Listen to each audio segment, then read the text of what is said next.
that's really loud. Welcome to Words from My Face. On tonight's show, we're talking Pitt. Michael Pitt. Yes. To play the laughing man in Ghost of the Shell movie. And we're talking about what movie won the Super Bowl. Followed by Breath of Fire 3 coming to PlayStation systems. Sort of, kind of. Why I'm kind of excited about it and also kind of upset. Yep. Stay tuned. Quick hits. Those are there.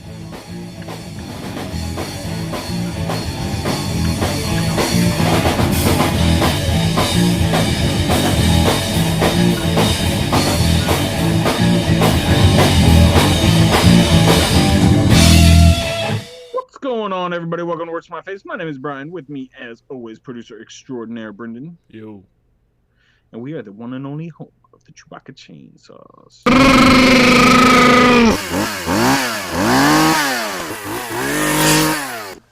So last night was the Super Bowl, so I hope everybody had a fun Super Bowl night. Really, that's all I'm going to say, because we actually have kind of a Super Bowl topic where we're going to talk about what I was going to say about how the commercials weren't all that great. Other than the movie commercials, there was a lot of good movie trailer commercials, but commercials in general were just down this year. It just doesn't feel like most of them were funny. You expect more out of Bud Light. They just had the stupid Amy Schumer, Seth Rogen one, which was not funny, not entertaining really at all. You had some weird alien one, and you had a couple Doritos ones, which were mildly entertaining. It's about all we got.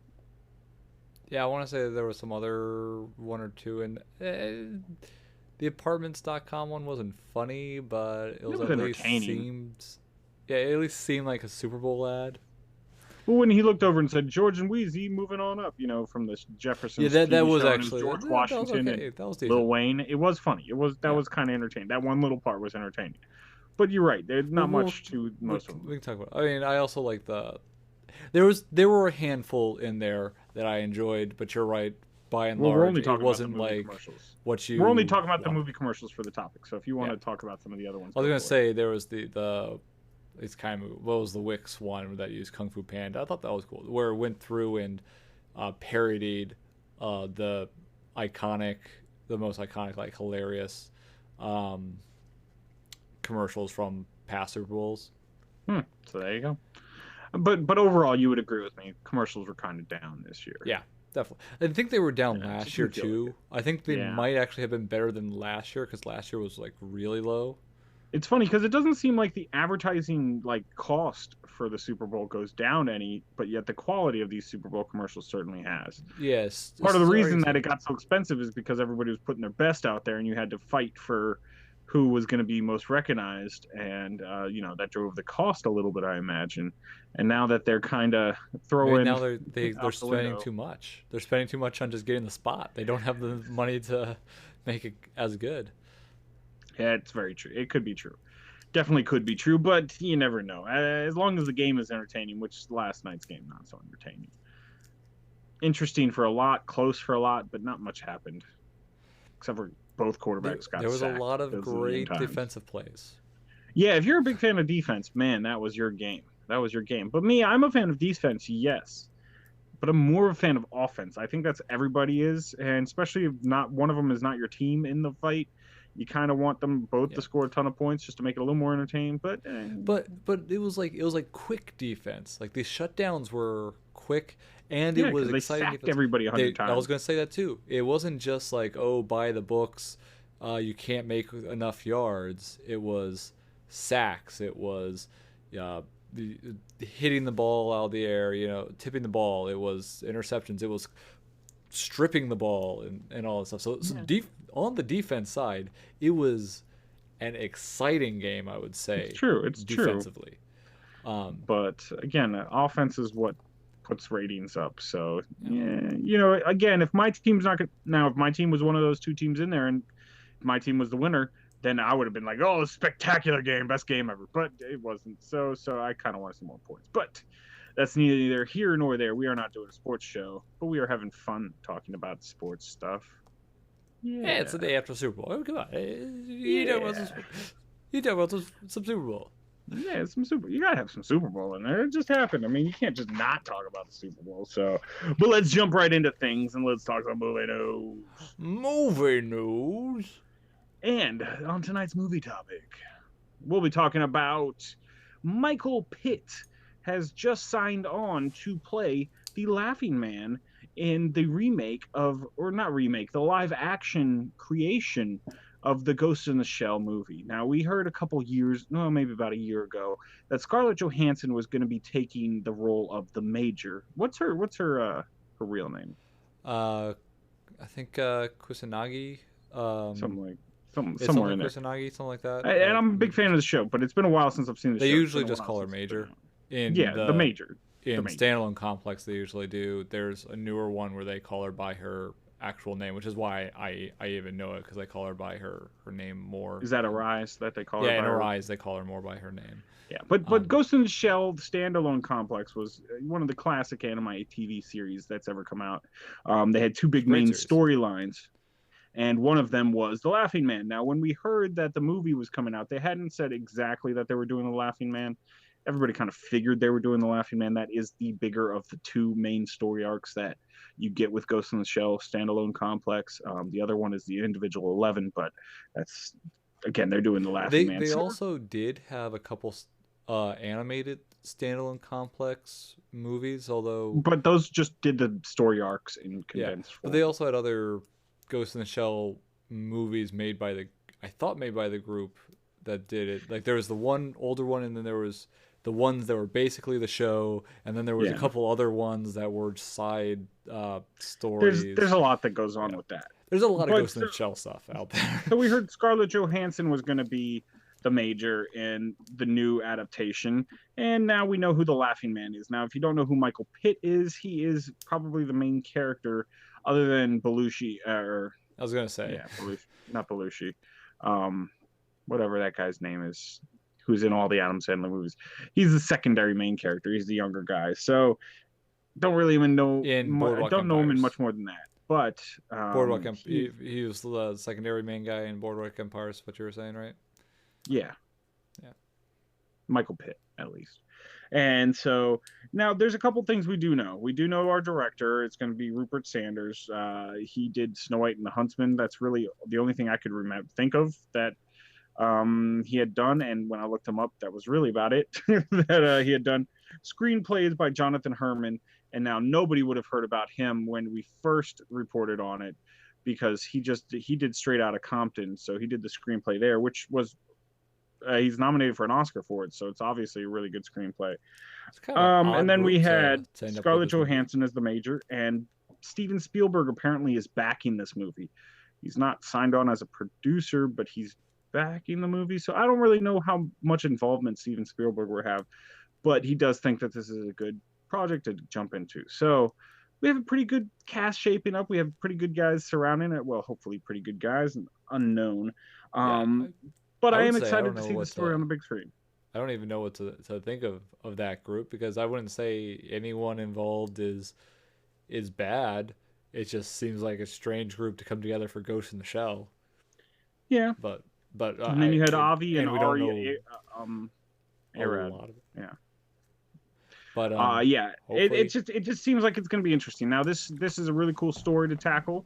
I am excited to see Ghost in the Shell, a standalone complex. I guess they're going to call it Laughing Man, pop up on the big screen. It should work out pretty well. If you don't really know the story of the Laughing Man in the future, everybody has some sort of cybernetics plugged into themselves. Most people with eyes, some people with brains, a lot of people with brains, some people with entire bodies that are cybernetic, and you don't quite know who's all robot and who's cyborg and what makes a cyborg human. If it's AI can think and feel, that's kind of where the Ghost in the Shell type thing comes from. And Laughing Man is a hacker who runs around doing not so nice things to people, but nobody knows who he is because he hacks your eyeballs and makes you see this like he hacks your overlay of brain. like a face.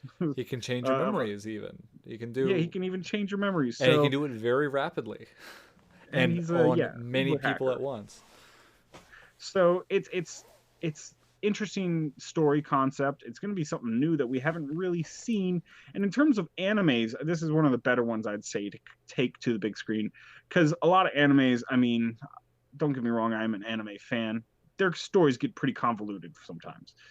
A lot of times they keep you going down one path, and then all of a sudden 4 episodes left. We're totally going to switch it all up and change it for the end. And that doesn't quite work with Western media, I wouldn't say. You can have twists, that's no problem, but they can't be so far fetched that it's just like in the realm of impossibility one moment and then now totally possible, which happens with a lot of animes, unfortunately. But it didn't happen with Ghost in the Shell, so this is a good place to go. I don't know, Brendan, what are you looking forward to most with the Ghost in the Shell movie? Well, I would say that I am excited that it's going to be Laughing Man, because the Laughing Man storyline is, from what I've seen of Ghost in the Shell, and I like Ghost in the Shell a lot, so I've seen a good bit of different iterations of Ghost in the Shell.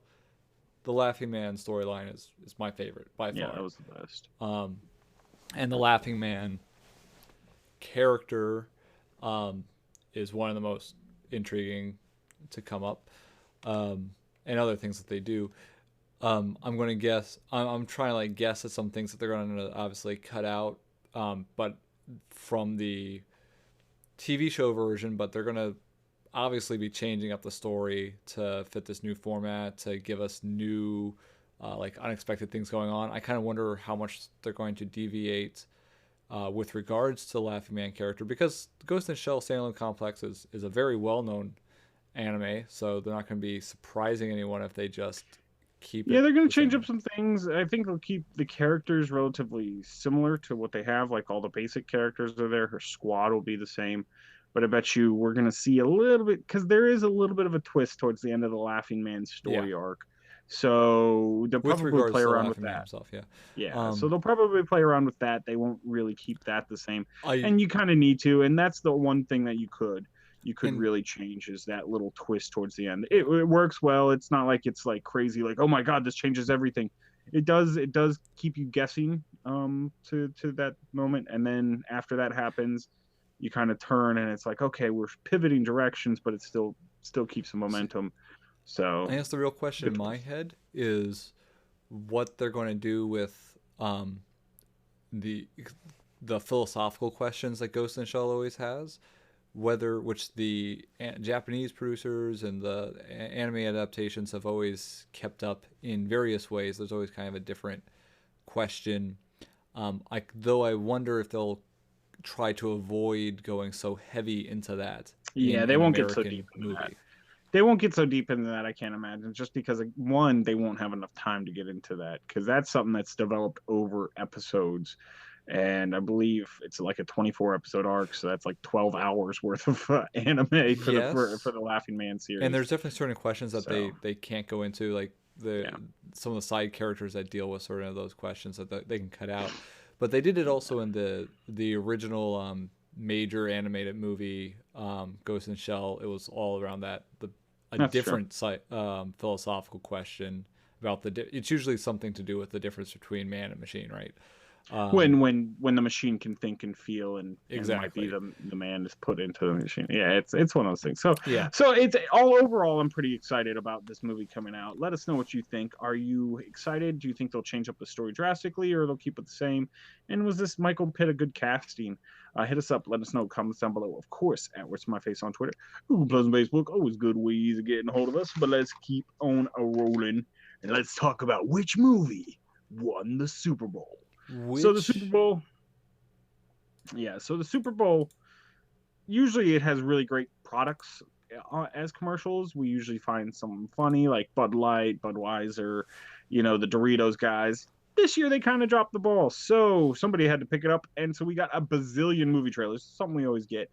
But I'm going to rank from 10 to 1 my top 10 movies at this year's Super Bowl, the showings, the trailers that impressed me the most, which one improved in standings, which one might have dropped a little bit, in my opinion. 10. So there's a lot of movies. Let's kick it off. And number 10, this might be surprising to a lot of people, but I really hated its commercials during the Super Bowl.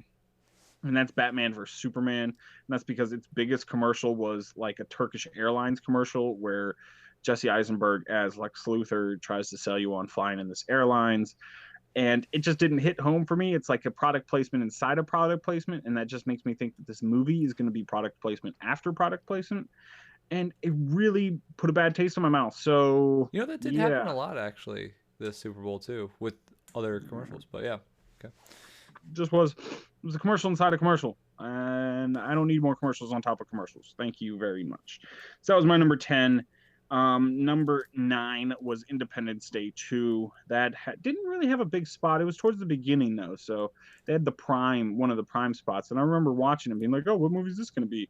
And then it was Independence Day 2, and I was like, "Huh, yeah." Well, it didn't do a bad showing in my opinion, but I think it's too early to tell really what's going on. They didn't really show us much with their trailer except for some buildings falling over. So Does it show it us didn't anything really, new over what they had released before? it didn't really move up or down on my scale. That's why Yeah. it's right there, number 9. Then we have number 8, and this movie had a lot of showing, but again, just didn't impress me, except for the one with Megan Fox, and that's Teenage Mutant Ninja Turtles 2.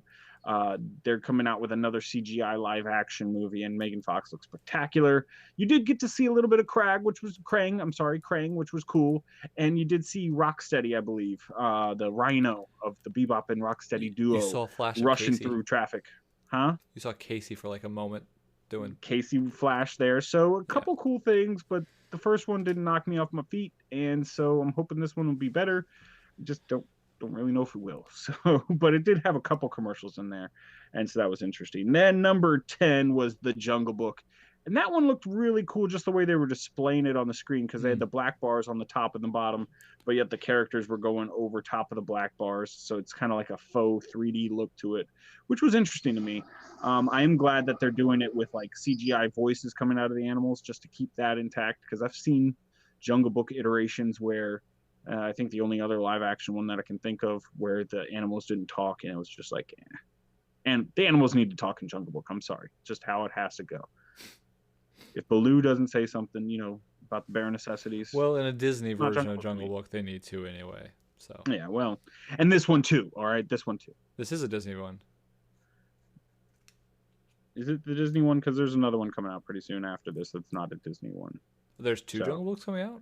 The only one yeah. that the one that was the 3D one was a Disney one. So Well, you can look back to a year ago where Words to My Face did a Battle of the Jungle Books show, yeah.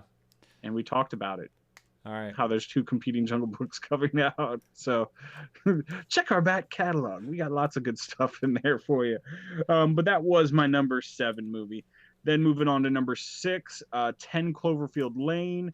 It just looked really creepy and weird. I'm not exactly sure what's going on. It just seemed like it was 2 guys capturing a woman in a basement. But I believe it's a sequel to the Cloverfield movie, which means there's a monster somewhere involved, a big monster, like a Godzilla type monster. So it was interesting. I hadn't really heard much about it until then, so it made a good show and a good impression on me.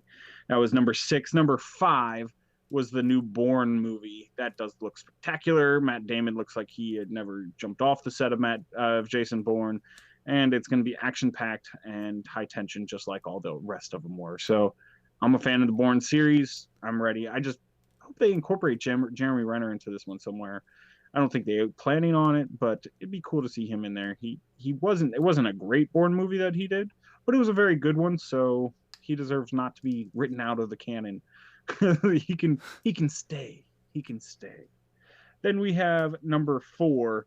Okay, so it's not a real movie ad, but it had to be put in there. And that was the Ant-Man and Hulk commercial, just because it's Marvel. That was such a funny little commercial where the Ant-Man steals the Coke from Hulk and he chases him down the road to get his Coke back.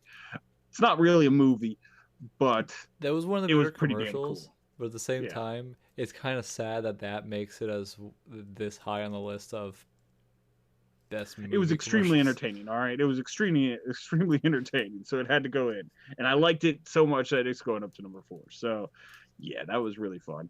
Then we had for number 3, Civil War made a really good showing. A little bit, it kind of showed it's going to be a little bit different than I originally thought. And it's gonna be very entertaining. They showed off a really cool little gadget where like Tony Stark could have like a glove of Iron Man on him real quick. So we're gonna see a new Iron Man suit in this next iteration, and it's gonna be really cool to see where this goes from there. Probably we're gonna see a character die off here or there. We should get ready for it. Ready for it. Maybe Captain America. No, they won't kill him. He'll be through Infinity War. Then number 2, we had X-Men Apocalypse. That movie just blew my mind when I saw that trailer. That was I remember having a conversation with somebody and then seeing it out of the corner of my eye and being like, I have to pay attention. So in terms of advertising, that was a very good advertisement. You had one scene of Apocalypse choking out Mystique. I was like, man, this movie's gonna be epic. It just really is. It's really gonna be good. So I can't wait for that. And then the number 1 movie of the Super Bowl was, can you guess, Brendan? uh, it's probably not what I was thinking. So no. Deadpool won the Super Bowl just because the volume You of know ads what? that were there, I should have and they saw were that one fun. coming because I had not realized you hadn't said Deadpool yet. So Yeah, yeah, Deadpool won. Deadpool definitely won. So he was funny the whole way through, and that movie comes out very soon. So they were really ramping up the advertising. I guess the Super Bowl is a great time to do it. But was there anybody I left off there, Brendan? well, since you did the Hulk, the ones that you did, I would say the Kung Fu Panda one. That was a Wix commercial using Kung Fu Okay. Panda, but Kung Fu Panda 3 is out right now, and where they went through and parodied all the old um, Super Bowl commercials. Like they parodied the Budweiser frogs. They parodied the Old Spice deodorant guy in pretty good fashion and everything. So I thought that was pretty. That was a that was possibly the best funny commercial of the Super Bowl Okay. to me, or one I of would the give it best to Ant-Man and up Hulk. there, Mhm. and decent movie like tie-in commercial Mhm. without being explicitly advertising for that movie, which is out currently. Yeah. So there you go. But hit us up. Let us know, which movie do you think won the Super Bowl, or is there somebody I left off this list that I should have included? Hit us up, comments down below. Of course, at Where's My Face on Twitter, Google Plus, Facebook. Always good ways of getting a hold of us. But let's keep on rolling, and let's do some quick hits. Ow. Yeah, quick hits. Yeah, so many hits and they're so quick. Yeah. All right, so our first quick hit is The Division on consoles will apparently let you change the frame rate and other graphical stylings on your console. And this is kind of a Odd. first for consoles. This is something you've been able to do on PC a lot. I mean, it's a very common thing. Almost all PC games, you can kind of change the frame rate and stuff like that. But this is something interesting for the consoles, and it's kind of taking it to where they're being treated almost more like a PC game than just a regular. Okay, you plug it in, this is what you get. Yeah, I mean, the consoles now are essentially just a level of a PC. It's Mm-hmm. mostly PC internals, so it makes sense that they can. It's a little odd that they're doing it though, because on PC, part of the reason for that is you don't know what the hardware necessarily is, and so someone might want to adjust it for what their hardware can do, Mm-hmm. and other things that they might be doing in the background at the same time. But on a console, you pretty much know what the best is that they can do. So Yeah, but I mean, what the best is that they can do sometimes, pushing the envelope, so maybe it runs a little slower, and then they're like, well, if you don't care about it being the absolute best, maybe scale it back a little bit. I don't know. It's not like a huge like groundbreaking thing. I just thought it was cool. it just, yeah, I mean, it's interesting that they're doing it. It seems just a little odd to me, but okay, maybe it has some benefit that I'm not thinking of. There you go. But let's move on to our next quick hit. And Sci-Fi has already renewed The Magicians for season 2. That's only 4 episodes in, so I'd say it's a hit. At least it's hitting on all cylinders for Sci-Fi. Hmm. So if you don't know, we did review that. I believe the review is up. It got a pretty decent review from us here at Words to My Face. So check it out if you haven't. Should be on everybody's on demand. So yeah, go ahead and check that out. But let's move on to the next quick hit. Firewatch. This is a game we have actually, I believe we did an indie game segment where we were talking about games to watch out for. This was one of my games to watch out for. It's set in the Wyoming wilderness where you are walking around the woods, making sure there's no forest fires, and something mysterious happens. So it does look pretty cool. It is out this week. So if you're an indie game fan or just want to pick up something interesting, a little change of pace, go ahead and pick up Firewatch. It looks really, really cool. But let's move on to the last quick hit. And that is Amazon has a special sale going on right now for all you Star Wars fans out there. You can get the Star Wars chess set and the Star Wars Risk set for a deep discount. So I think they were like $20 each, Hmm. which is pretty good for some board games because board games could get damn expensive. Although we are talking chess and whatnot, but especially Chess is chess. pretty, yeah, chess is pretty basic, and Risk is pretty basic too. But they're Star Wars. Yeah. Star Wars. Star Wars. Star Wars. Yeah, I think Risk still costs, at Star least Wars. 20 otherwise. So, Star hey, Wars. cool. Star Wars. Star Wars. Okay, but that was our quick hits of the night.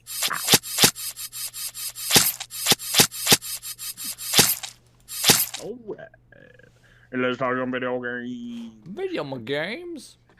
And one of my favorite games from my childhood growing up, at least one of the games that I could actually play. I was old enough to play this game. I want to say, how old were we when this game came out, Brendan?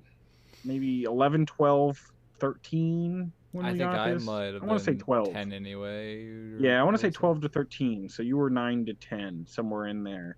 And Advast is now telling me that my computer's running very slowly because there's 29 unnecessary applications running. I'm gonna pretend that's not happening right now. but yeah, so I'm talking about Breath of Fire 3. Now, this game has just recently been announced that it will be being released on PlayStation Vita, PlayStation or PSP, I should say, and PlayStation TV sources. Now, so this news made me happy, and it made me sad because I don't think I'm going to be able to play it on PlayStation 4 for some reason. Yeah, I wonder. Yeah, I guess it's a PSN kind of, but yeah, they did just say PS Vita, PS TV, and PS PSP and PSTV. I thought they said so, PlayStation Now too, though, so maybe. Well, if it's a PlayStation Now, I should be able to. Well, I'd have to I, subscribe to I it. guess we'll see. Maybe if it's successful on those platforms, they'll port it. I'm guessing the part of the reason why they're going with the Vita is because it's what they're porting is the PSP version, the release for the PSP that they made several years back now, up. So I guess it makes more sense to go to the Vita. Yeah, and so But this game will be released for $10. And the reason I want to talk about it, it's not a huge subject. It actually started as a quick hit.